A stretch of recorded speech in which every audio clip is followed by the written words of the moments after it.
Kuroo Tetsuro, good for you, part 46. Kuroo's point of view, 8 years old, Saturday, 6 o'clock p.m. Sniffles. What's that? Kenma, did you hear that? I asked my best friend. Did I hear what, Kuroo? Kenma asks, and I sigh. It sounds like someone's crying, I say, and Kenma looks at me. Stop it, Kuroo. You're gonna scare me, and I hate when you do that, Kenma says. I'm not trying to scare you, Kenma. I'm serious, I say. Sniffles. There it is again. See, Kenma? There it was again. You heard it that time, huh? I ask after seeing Kenma's eyes go wide. Kuroo, I want to go home, Kenma says, hiding behind my back. Kenma, don't be scared. I'm sure it's just a sad person, I say and look at him. Stay here. I'm going to go check, okay? I say to Kenma and then walk towards the sniffling sound.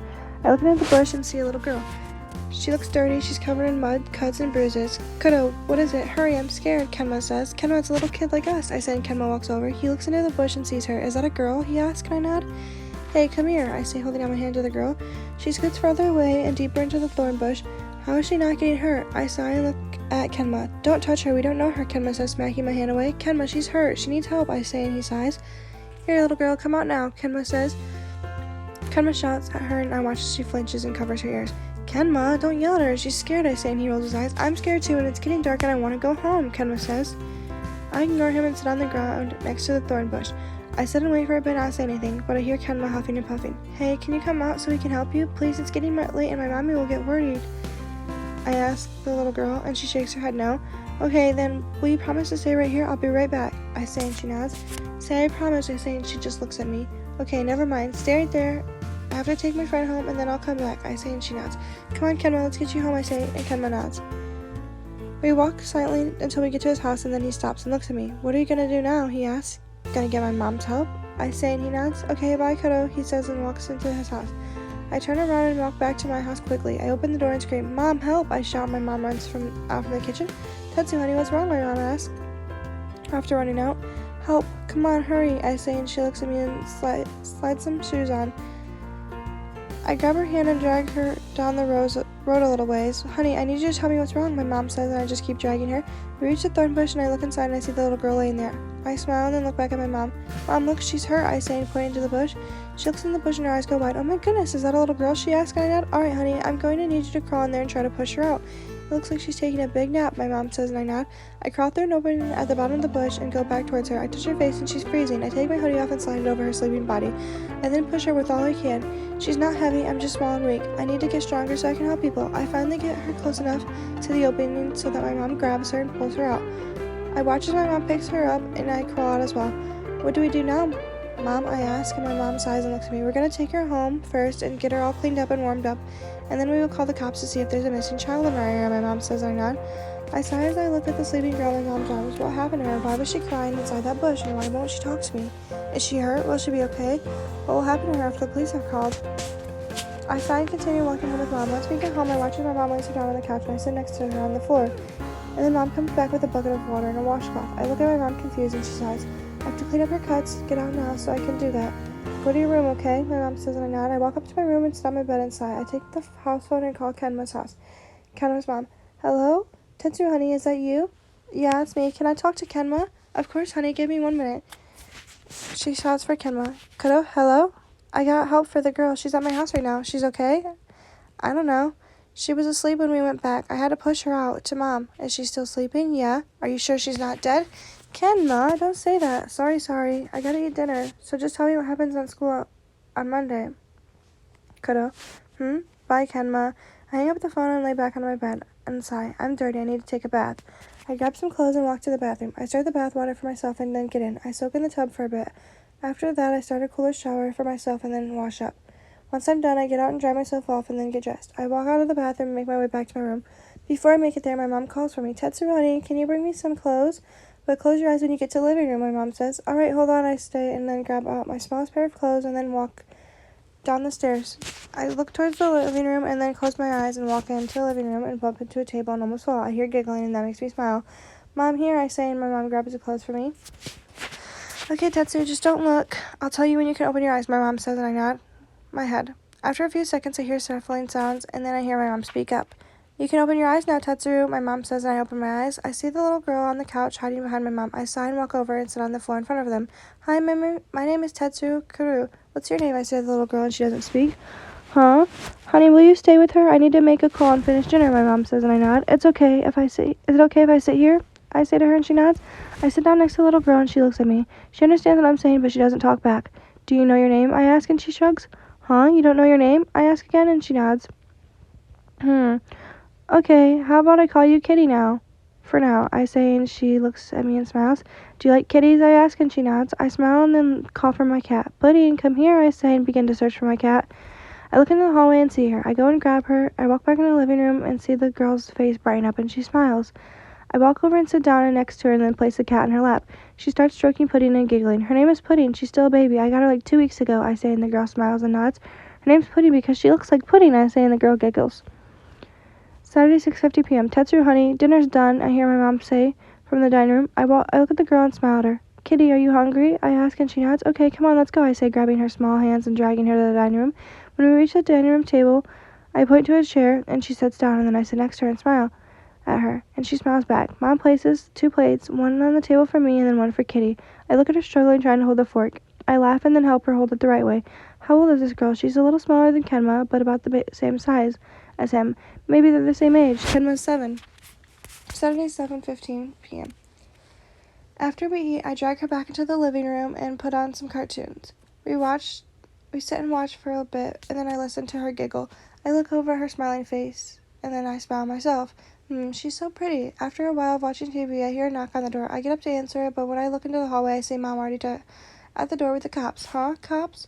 Oh, yeah. She said that we would have to talk to them. Hey, kid, were you the one that found the little girl? The cop says, and I nod. Alright, we're gonna need to talk to you if that's okay with you, buddy, he says, and I nod again. We walk to the living room and sit down, and they begin to question me. Was anyone there when you found her? He asked. No, just my friend Kenma, I say. Has she told you her name? The cop asks. I shake my head no. Her age? She asks, and I shake my head again. They continue asking me questions, and then they move on to her. Of course she doesn't talk, though. She just shakes her head yes and no, so they only ask her questions that she can answer. After they are finished talking to her, they look at my mom and sigh. I watch as they walk with my mom to the kitchen. I quickly look at Kitty and smile. Hey, stay here. I'll be right back, Kitty, I say, and then walk to listen in on the conversation. We don't have any missing kid reports in the area, so there's really nothing we can do. She's going to have to be put in foster care unless someone claims her, a cop says to my mom, and I hear her gasp. Could my family possibly foster her? We have the room and stuff. She can stay here, I hear my mom say, and I stand there in shock. You'll have to be checked by a social worker first, and then you can get everything situated, the cop says. Is she allowed to stay here while we get everything checked out, my mom asks. I don't see why not, he says. Alright, thank you, sir, I hear my mom say, and I walk away. I walk back into the living room and sit down next to Kitty. I see her eyes are glued to the TV. I laugh. This reminds me of Kenma when he plays his video games. I sigh and lean back on the couch, and she turns to look at me. I smile at her, and she smiles back. Do you want to stay here with us? I ask, and she looks at me confused and then shrugs, and then she nods. Is that a yes? I ask again, and she nods. Cool, I say, and she smiles. Monday, 7:00 a.m. My mom drops me off at the school, and I walk inside. I make my way to the cafeteria so that I can talk to Kenma. Once I get there, I see him sitting down at the table with his head in his arms. He looks like he's sleeping. He probably stayed up all night playing video games. I sigh and walk over to him and sit down. Oh, hello, Kuroo, he says, now lifting his head up. Hey, Kenma, I say. How's the girl? He asks, and I sigh. She's fine. She still doesn't talk. She'll be staying with us until she finds her family. I named her Kitty, I say, and Kenma laughs. You can't just name her, he says, and I scoff. I already did, and her name is Kitty, I say, and he laughs again. Oh, yeah, the doctor said she's about the same age as you, so when she comes to school tomorrow, she might be in your class. You better look after her for me, so tell me if anyone bullies her, I say, and he looks at me. Oh, yeah, Kuroo, and what will you do if they bully her, he asks. Beat them up, I reply, and he shrugs and shakes his head. I'll watch over her, don't worry, Kenma says, and I smile and nod. Thanks, Kenma, I say, and he nods. Time skipped to 3 months later, Friday, 3:00 p.m. Come on, Kitty, come on. Come watch Kenma and I practice, I say to Kitty, and she looks at me and smiles. It's been 3 months now, and she still doesn't talk. Kitty, I want to hear your voice. Kuroo, someone said something about her not talking. They say she's weird, Kenma says, and I fume with anger. Who? I ask, and I see Kitty glare at Kenma. Can I tell him or no? He asks, and she shakes her head no. Kenma, you better tell me, I yell at him, and they both flinch, and I sigh. I'm sorry, please tell me, I say, and he looks back at her, and she shakes her head no again. When did you two become so close? I say, and scoff, and walk ahead of the two.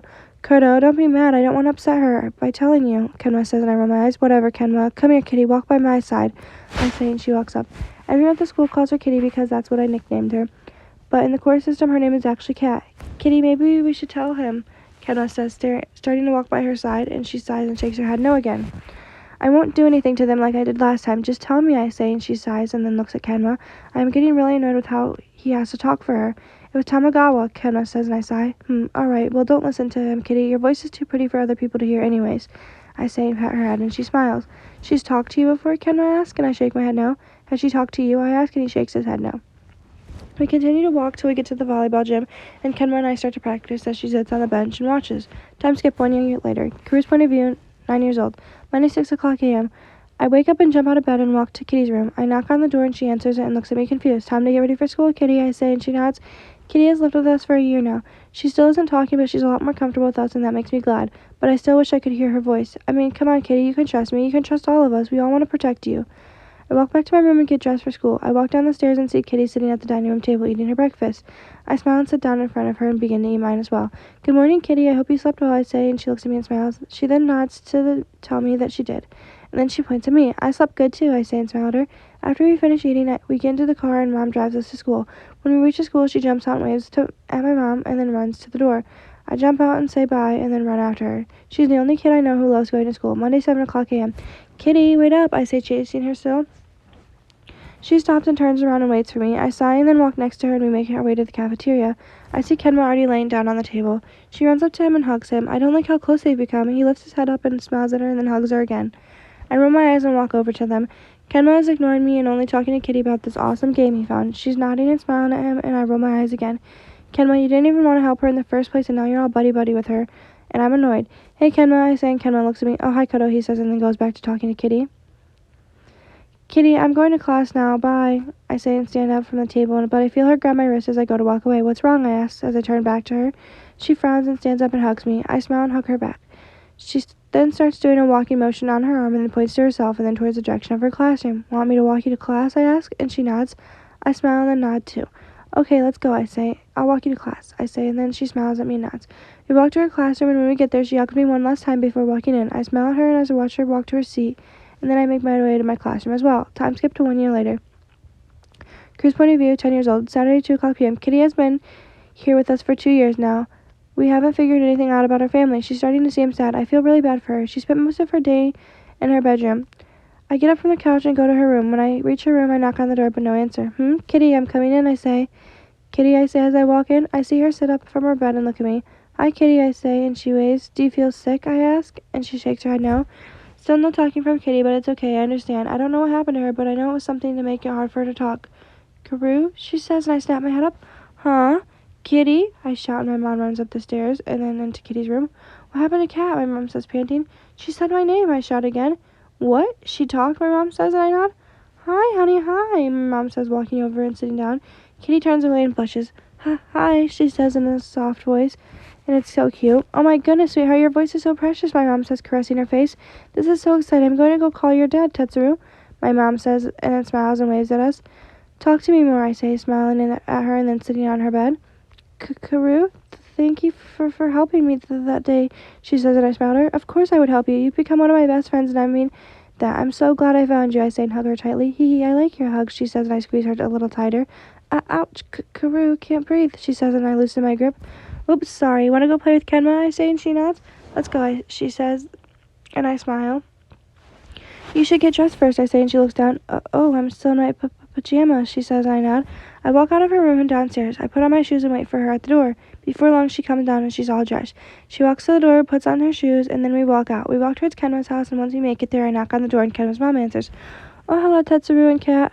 Are you guys here for Kenma? She asks, and we nod. All right, come on in. You can go to his room, she says, and we both walk in and make our way to Kenma's room. I knock on the door, and Kenma answers.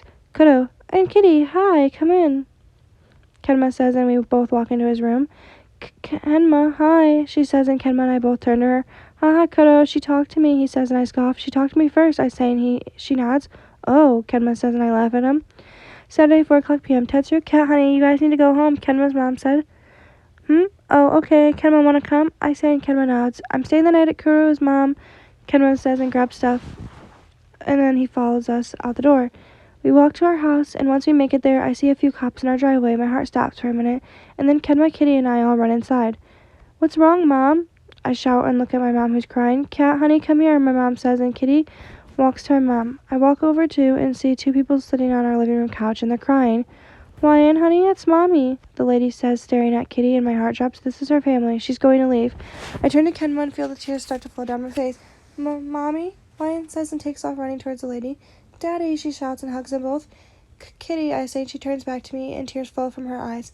Tetsuro, Kenma, sweeties, let's go to the dining room, Mom says, and I cry and walk to the table and sit down. I look at Kenma, who is crying too. Is she leaving? Kenma asks, crying. Yes, honey, those are her parents, my mom says, and I start to sob harder. I don't want her to leave, I say, and continue to cry. Why did it take so long for them to find her? Kenma asks, wiping his tears away.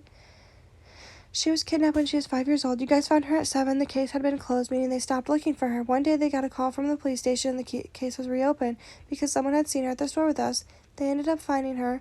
She's been missing for 4 years, Mom says, and I begin to cry. I will miss her, I say, and my mom nods. Me too, honey, me too, Mom says. After about 20 minutes, Kitty, or should I say Wyatt, and her parents walk into the dining room. Thank you so much for caring for our little girl, her dad says, and my mom nods.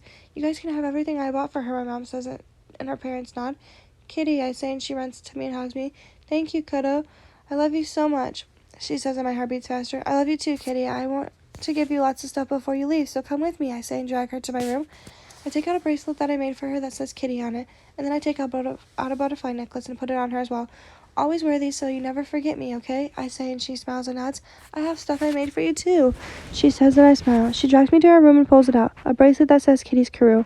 I put it on. It's a little big, but I love it. I smile at it and play with it for a bit. I love it. Thank you, Kitty, I say, and she smiles. Good. I'm going to go with my mommy and daddy now. Bye, Kuroo, she says, and I follow her down the stairs and watch as she goes to hug Kenma. She takes a bracelet from her pocket and hands it to Kenma. Don't forget me, she says, and hugs him, and then walks to her parents. Thank you again so much, her mom says, looking at us, and we all nod.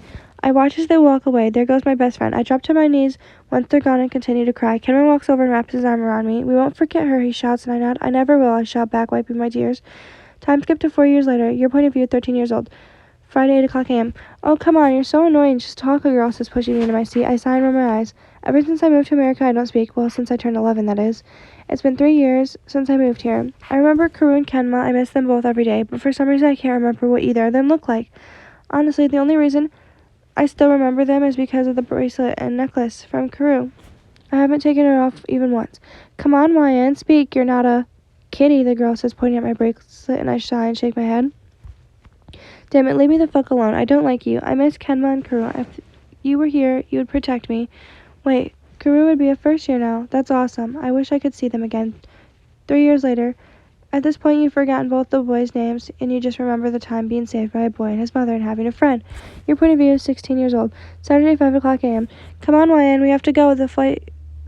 We have to get on the flight so we can go back to Japan, my dad says, and I jump up from the couch and walk to the car. I jump in the back seat and put my headphones on while Mom and Dad drive. They say I have a serious attitude problem and stuff, but honestly I don't see what they mean. They're just mad because I don't talk to them. Maybe I would talk to them if they didn't lie to me when they said that we'd never leave Japan. I don't trust anyone anymore. I made friends who always end up breaking my trust. So at this point, just fuck everyone. I lean my head against the cold windows and watch as we make our way away from this stupid place. We get to the airport and I grab my stuff and walk in with my parents. Honey, are you excited to go back to Japan? My mom asks, and I look at her and nod. Why can't you just talk? Normal kids your age would be chatting up a storm right now, my dad says, and I glare at him. Normal? You want me to be fucking normal. For fuck's sake, I was kidnapped at 5 years old. I was trapped in a basement for 2 years, and then you guys just gave up looking for me? So I lived without you for another 2 fucking years. When you finally found me again, you guys acted like such caring parents, and then once I hit 11 years old, I was abandoned. All the fucking time you guys left me alone, at home alone for weeks at a time. I just laugh and make my way to where we're supposed to go. After a while, we're able to get on the plane, and I make my way to my seat and sit down. I put my head on the window and eventually fall asleep. Kuroo's point of view, 17. Saturday, 6 o'clock a.m. Kyanma, what are you still doing up? Did you not sleep at all? I shout at my best friend, who's staring at a switch. Kuroo, shut up, you're too noisy. I'm trying to beat this boss, he says while staring at a switch. I sigh and throw a pillow at his head. He turns back and glares at me. Oh shit. Wait, Kenma, I'm sorry. I didn't mean to make you die, I say, and he jumps up and starts beating me with the pillow. You're so vicious in such a small body, I say, and he stops. You really hate your life, huh? He asks, and I shrug. Sometimes, I say, and he stops and sighs. You still think about her too? He says while playing with his bracelet. I nod and play with mine as well. Why did she claim you with your bracelet? Kitty's Kuroo, Kenma says, reading mine. I shrug. I don't know, and I don't mind, I say, and he looks at me. Kitty Kenma, he says, reading his. Maybe she was trying to claim you too. She just forgot the S. I mean, she was young, I say, and he nods. Yeah, you're right, Kenma says, and I nod. I miss her a lot, Kuroo, Kenma says, and I sigh. Me too. Spending 2 years with her and then she just disappeared like that. It hurt, I say, and he nods. Yep, he's flopping on my bed. I stare at him and he laughs. Quit looking at me, he says, and I laugh. Can we touch up your hair? I'm bored, I say, and he stares at me. Should I trust you, he asks, and I nod. Fine, whatever. Remember, don't bleach the roots, and I want them to be round, Kenma says. Yes, sir, I say, and we head to the bathroom. I start bleaching Kenma's hair, and he gags because of the smell. And I laugh at him. You look like pudding, I say, and he glares at me in the mirror. And you look like a fucking rooster, Kenma says, and I laugh. A rooster? I ask, and he nods. You use too much hairspray, he says again, and I glare at him. Bro, you know that I wake up like this, I say, and he just laughs. Stop laughing, it's my bedhead, I say, and he nods. Calm down, Roosterhead, he says, and I laugh now too. Whatever, Puddinghead, I say, and he laughs. Your point of view, 16, Saturday, 8 o'clock p.m. Hello, passengers, this is your pilot speaking. We're getting ready to land. Please fasten your seatbelt and get ready. Thank you. I sigh and reach for the seatbelt and buckle it in.